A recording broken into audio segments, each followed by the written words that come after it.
Welcome to another episode of Chat Sports Talk, and welcome to my Week 4 recap of the 2023 college football season. We go over last week's game, see how well I did.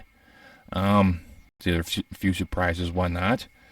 Definitely some interesting matchups. I kind of watched a handful of games here and there to kind of see, because I kind of really enjoy watching college football, and a lot of these games are really good. One ending was a little bit head scratching. One outcome was foreseen. It was foreseen by others, not by me. I did end up losing a couple extra games this week compared to last week, but I said I was going to come up with some losses. So I already foresaw my demise coming, but my demise didn't come to full fruition. As you probably hear my papers floating around, so I actually look at the my results. So last week, the previous week I went 9-1. Prior to that, I was 12-2. I had back-to-back weeks. I was doing extremely well. Even week 1, that was pretty decent as well at 8-4. So I went back to a 12 game where I picked from. There was a lot of top 25 showdowns, 3 in the Pac-12 alone, in which is amazing how the Pac-12 is just dominating the polls right now when the league won't exist next year. It's just wild. It hasn't officially disbanded, but the fact that the Pac-12 we see now will not be the same. It won't exist. 10 of the 12 members are leaving.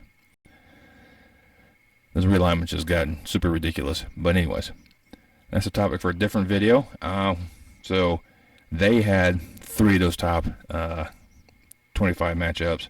There was a top 10 showdown in South Bend, another top 25 matchup in the Big Ten. So there was a lot of quality games. Had top 25 matchup with SEC. And all in all, I went 9-3. I did extremely well, and I was quite happy with my results. A couple of the games definitely had me scared, I guess you can say, going one way or the other. I had one game where I was actually rooting for the loser. You might know which one I'm talking about. And it's just one of those things where it is what it is. So let's just go ahead and kick this off in ACC country, where Clemson played host to Florida State. These are probably the 2 premier football schools right now in the ACC. Virginia Tech's kind of died off a bit. Pitt's coming off their high after Kenny Pickett. North Carolina and Duke are making their claims felt in the football realm. Louisville as well. In this one, I was going back and forth with this because, Florida State has not won in Clemson in a while. They've had a long losing streak against the Tigers. And I wasn't too sure, but right now, when I look at Clemson, it's trying to figure out which version of the Tigers you're going to get. You're going to get the ferocious animal, or you're going to just get the, a scared kitty cat, pretty much.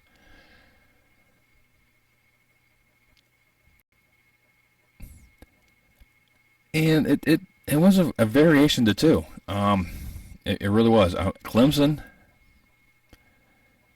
through regulation, never trailed. Means Florida State, through regulation, never led the game. But these 2 programs are built almost identical. Both quarterbacks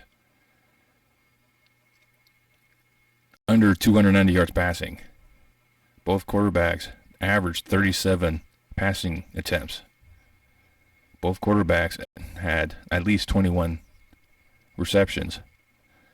Both quarterbacks at least had a touchdown. It was just amazing how similar these 2 quarterbacks were in terms of doing anything. Both also had a rushing touchdown. Receivers were pretty much identical. Tyler Brown, 84 yards for Clemson. Johnny Wilson, 94 yards for Florida State. it was just amazing how eerily similar these two programs are. Even the defenses were almost identical. 3 sacks Florida State versus 2 sacks by Clemson. It was a very unique situation watching these two go at it, watching them go back and forth. And it was just the tenacity by Florida State. They ended up taking this game to overtime. And this is when Florida State actually had the advantage here, because this is when Jordan Travis actually threw a touchdown to Coleman in overtime. It was the first time Florida State actually took the lead in this game and had defensive stand in overtime. Florida State escaped Death Valley 31-24 to go 4-0 in the season. The results kind of affected them in the polling because, they struggled against Clemson and they fell back. We don't realize how close these two programs really are, so not sure why that happened. But I kind of, at the same time, also do because who leapfrogged them for how they came back to win their game and how that game played out with a higher-ranked opponent. So I do and I don't, but Florida State winning 31-24, dropped in the polls a bit, but still probably one of the early season favorites for the playoff. So let's head to South Bend, shall we? We're under the lights as a top 10 showdown between Notre Dame and the Ohio State Buckeyes. This was definitely a game that was going to be close. I thought Ohio State would probably be further ahead in this game because I did pick Ohio State. As you can tell, I am an Irish fan, so it's hard for me to do that. I said I was going to root for Notre Dame. I was happy when they actually had the lead. But, it was just one of these weird showdowns. Hartman struggled. Only 175 yards in the air and a touchdown, which I figured was going to be the case, but the one thing he didn't do was throw a pick, and I thought he would. I thought he'd probably at least throw 2 picks in this game, and he didn't. McCord, very good game, 240 yards on the ground, but no touchdowns or interceptions, which is another good thing for him. Never turn over the ball at all. Rushing wise, Henderson, over 100 yards, touchdown. Estime, 70 yards, no touchdowns. The only touchdown came in the hands of Payne. It was a short yardage gain. So rushing attack was more Irish than Ohio State. Defenses are pretty much identical when it comes to these two. Notre Dame only had that one sack, and that was basically it. It just came to placement, really, and how plays kind of played out. There was a 4th and goal in Ohio State. They tried to stretch it out with a run. Irish stopped them, turnover our downs. Notre Dame going 4 and out, or 3 and out, should I say, putting the ball. Ohio State got down all the way to the end, making some spectacular throws, by the way. Then marched them down there. Got on to the goal line almost. The Irish is holding them back. But the final play. Notre Dame decided to do a new strategy. They only put 10 people on the field. They only had 10 defenders for the final touchdown. 10 defenders. And Tranium bounced to the outside, scored. That was it. That was the game winner. Notre Dame had a shot. Lackluster attempt, some miracles at South Bend. And Ohio State escaped Notre Dame 17-14. Now we're over to Happy Valley, where the Nittany Lions are playing host to the Iowa Hawkeyes. Both teams were ranked in the top 25. I said this is going to be a Penn State victory. I thought it would be a lot closer than what the game actually was. It was just an embarrassment of riches for the Penn State, who just struggled early. It was only 10-0 at half. It wasn't until that third quarter where they just opened everything up. Arler had 4 touchdowns passing, but he only had 166 yards. So he wasn't spectacular because he was only getting what the Iowa defense was giving him. Wasn't much on a lot. Wasn't much to begin with. McNamara for Iowa was just abysmal. He didn't have much time at all to pass. I mean, he only had 14 attempts to begin with. Running-wise, the Penn State defense smothered Iowa this entire game. Iowa had no way of doing anything because he ended up having 4 lost fumbles. When you turn over the ball that much, it's hard to win that type of matchups. Getting sacked 3 times really didn't matter as much, and it was just all Penn State all day long. Like I said, that fourth quarter they opened it up, ended up winning 31-0. Big, huge shutout against Iowa, and they are going to, make a statement and try to make their case for the Big Ten title. Then we have to Eugene, Oregon, with this top 20 matchup between Colorado and Oregon. Early spread was 21 points by Oregon. I'm like, there's no way Colorado's going to allow that to happen. Boy, was I wrong. Oregon came in there with a purpose. The pregame speech from the head coach saying, one team's here for the clicks, we're here, and the other team's here for the clicks, we're here for the wins. That was just a brilliant way to get the team rolling. Also ensuring you don't say that a day prior so Dion can use it for his team, which has been the problem the past couple of coaches.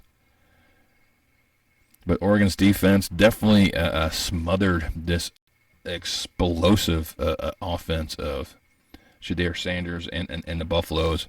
He couldn't even get 160 yards in passing. He only had 1 touchdown. He had one bad problem, one bad day all day.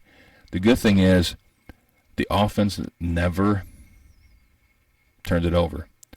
They just could not get anything going. I mean, they only had 40 yards rushing. They couldn't get 200 yards, offensive yards. That's how dominant this Oregon team was. Bo Nix was just thriving once again. 276 yards in the air, 3 touchdowns. He did throw a pick, though. Rushing-wise, 240 combined rushing yards for 3 touchdowns. It was a committee run. Even Bo Nix had a rushing touchdown. It was just a spectacular performance by that. But the fact that the Oregon defense got in the backfield and sacked Sanders 7 times, this is the blueprint that every other program that faces Colorado needs to follow to order to corral this explosive offense. But the shellacking, I did not see coming. Oregon definitely covered the spread, and they dominated. I mean, it was a 35-0 lead at half. They had this game well in hand. They demoralized Colorado, so when it came out second half, there wasn't much for them to do anyways. They tried to do stuff. Defense held firm. Oregon finishing the game 42-6, stating their claim for the postseason as well, and really putting the focus on the Pac-12 and all those programs out there. Speaking of which, let's head over to Salt Lake City when another top 25 matchup between UCLA and Utah. Now, everything was pointing towards Utah, and I was looking at their past offensive performances, especially against Florida, where they struggled but ended up winning.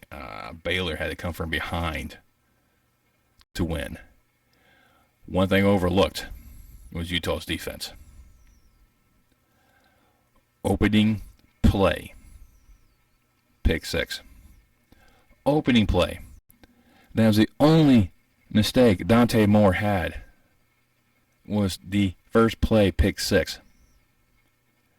He's still having 234 yards passing and a touchdown. But that pick six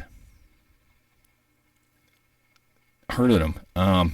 Nate Johnson, very poor numbers. 9-17, 117 yards and one touchdown. He was not getting anything going. Rushing-wise, Utah had a better rushing, but UCLA had nothing going because of that front. When given the time, UCLA actually had a decent aerial attack, but nothing really transpired except for one touchdown to Joshua Norwood. They did Dante also coughed up a fumble, so they actually had 2 turnovers, which really hampered them.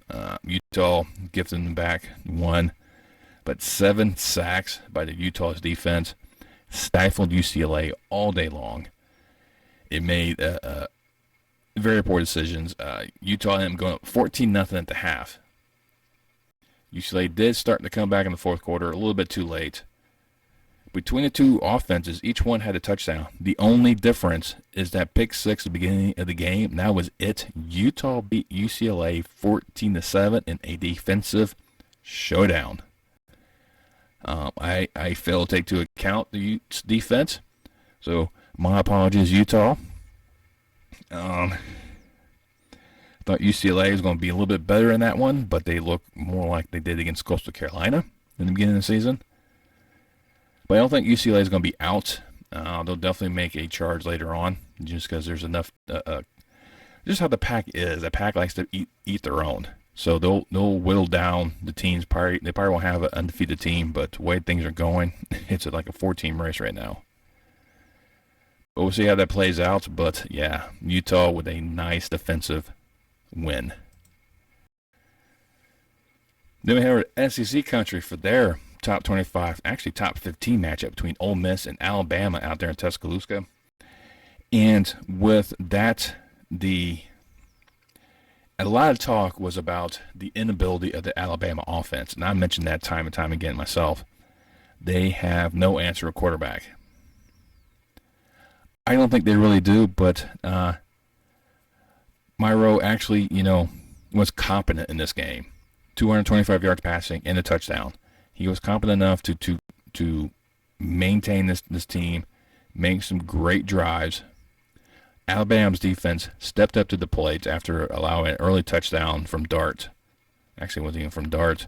From Dart, because he actually ran it in.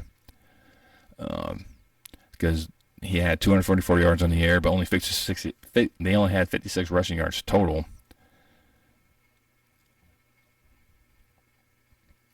So they ensured that things were kept that way. Alabama was able to intercept Dart for a game, but also Ole Miss was able to get an interception themselves. Them getting 5 sacks compared to Ole Miss's 4.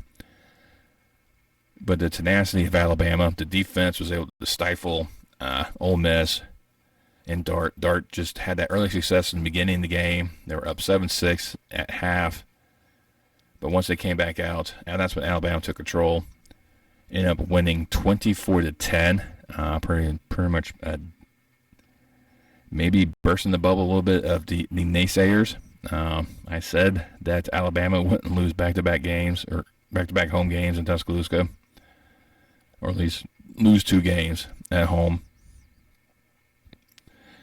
If this game was an Ole Miss, I may have went with Ole Miss on this one, but being at home, they were not going to try to lose 2 games in quick succession. And kind of putting the rest of the SEC on notice that Alabama's not going away. But we'll see how this plays out later on down the road. And then for a final top 25 showdown, We're up there in Pullman, Washington, as the Cougars of Washington State are playing host to the Beavers of Oregon State. The quote-unquote Pac-2 championship game.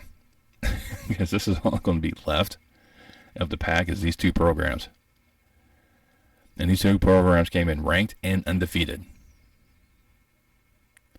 I don't know why people are overlooking these two. Oregon State was favored in this one, mainly because of the running attack of Damian Martinez.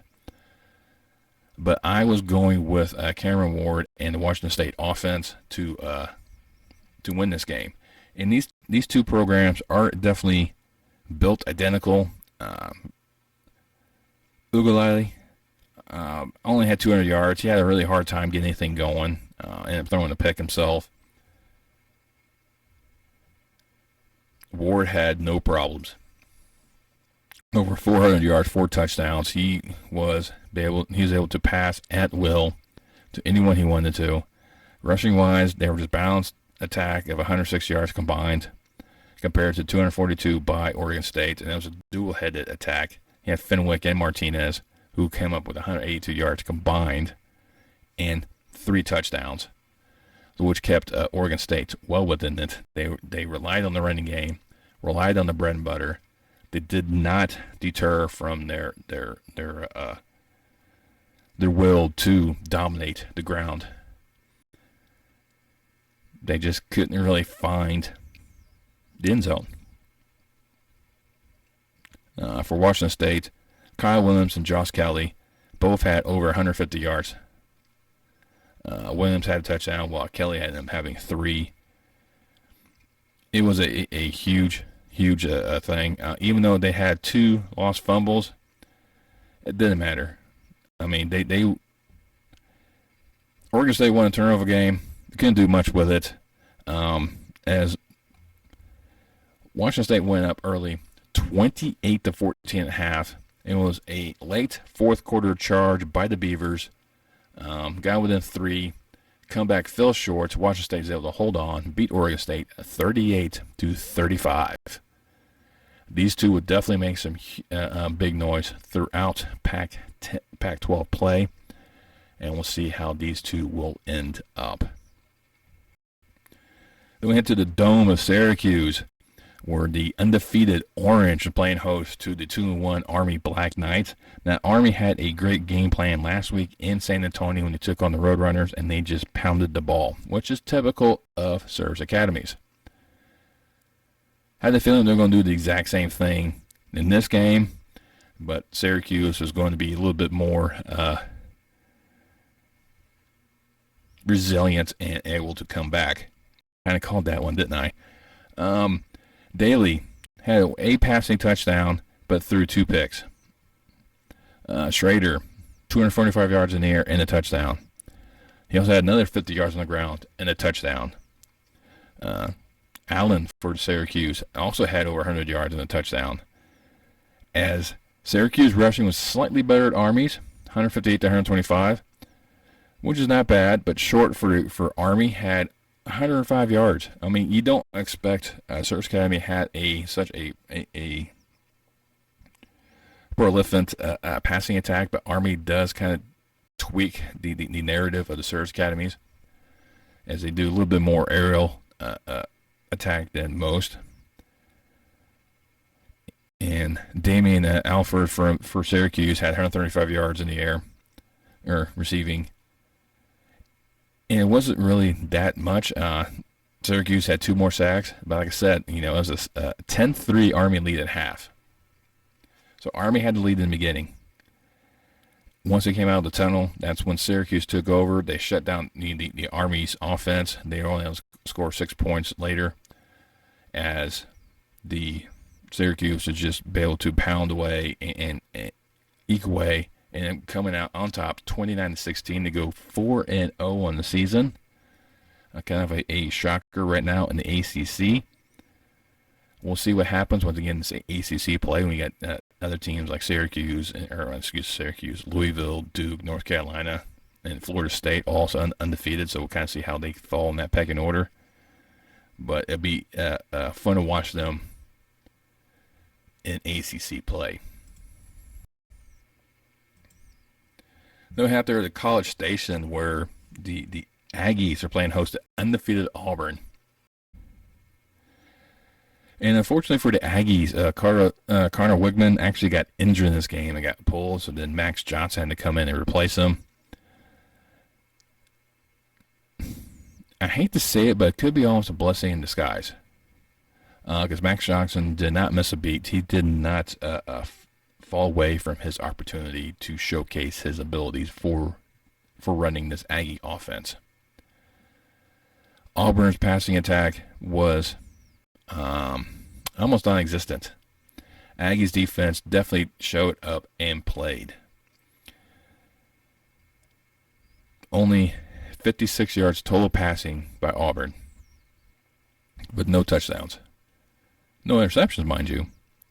Running-wise, only 144 yards on the ground compared to the 209 combined by A&M, led by Levon Moss with his almost 100 yards game with a touchdown. But it was the fact that Auburn was sacked 7 times, led to the fact that, he had Auburn quarterback had 0 opportunity to really try to find receivers. The relentless pass pressure by the Aggies defense just stifled Auburn. They couldn't get their offense running at all.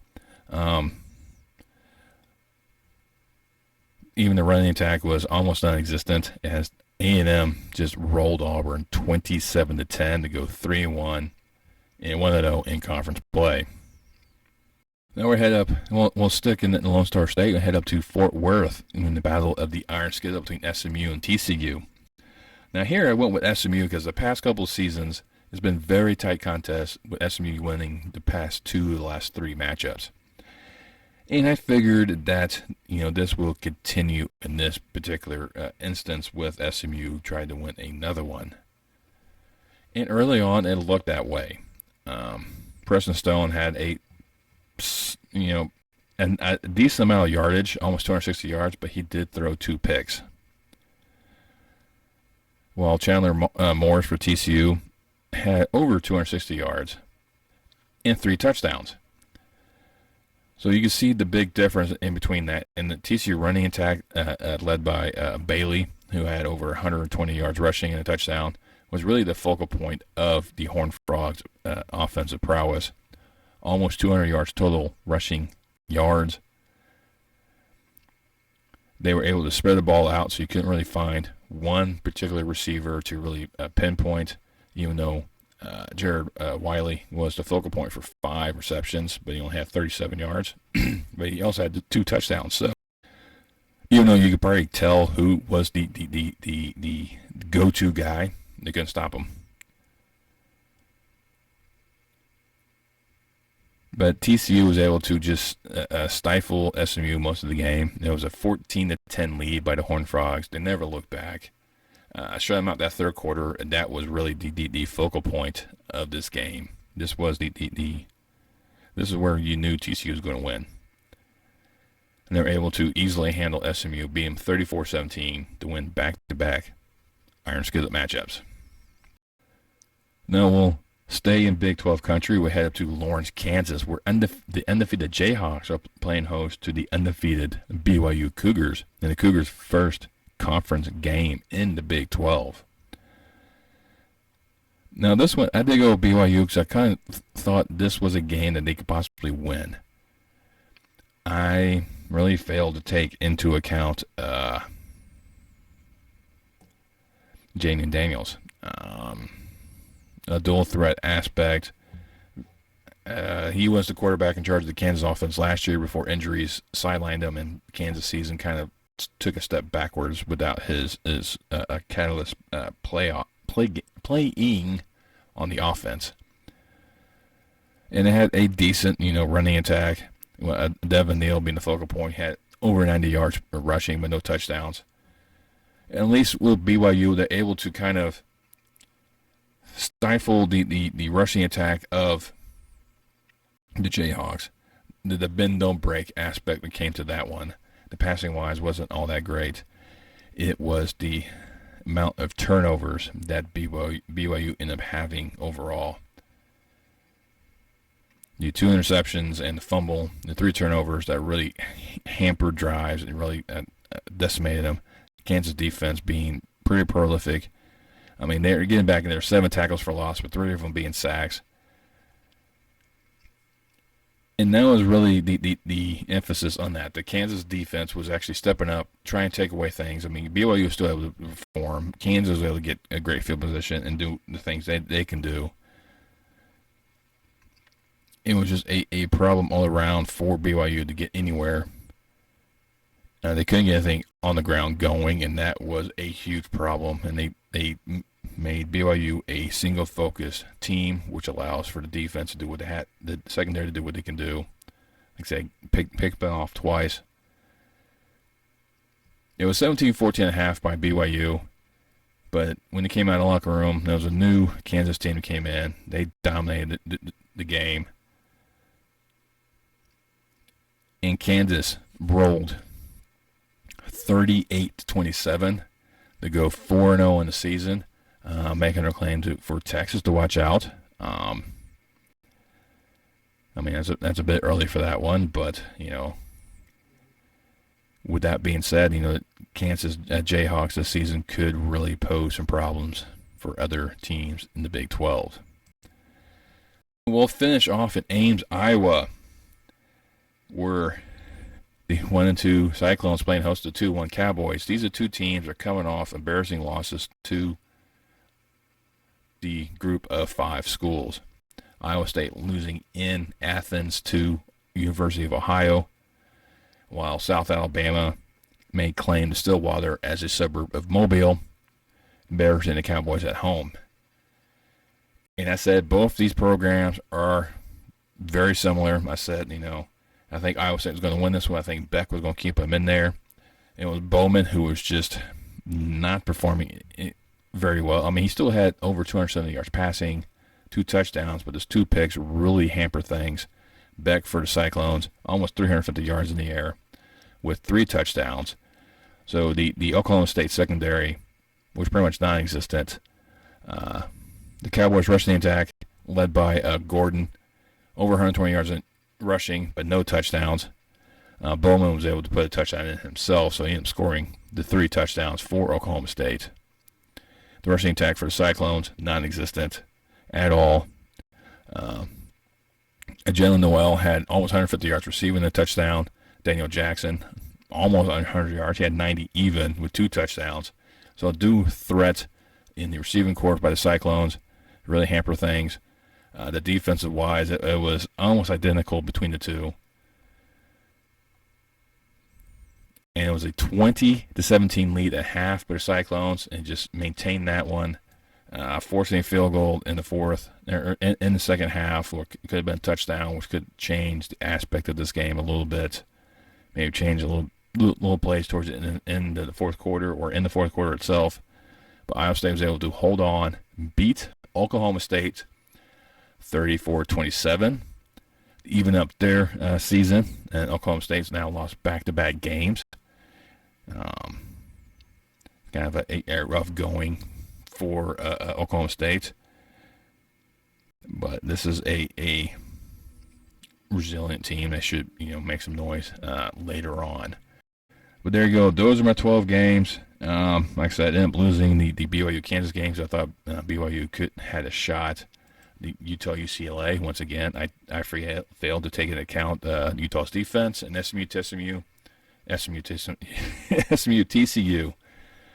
Wow. Also got that one wrong because I thought SMU could do that. Looking at the past 3 games in the Iron Skillets, where SMU lost or won 2 of the 3, and last year's was pretty close. But there you go, 9-3, not bad. Same amount of wins as last week. Good average as well. So with this group of games that we got that this week is going to be a huge, I think, a pinnacle for the season. Next week you definitely will have some interesting showdowns, and I'll try to get that one out early because Umpire will finally have a Friday night game on that list because there's a top 25 matchup. Actually, a top 20 matchup Friday night in the Pac. Go figure. But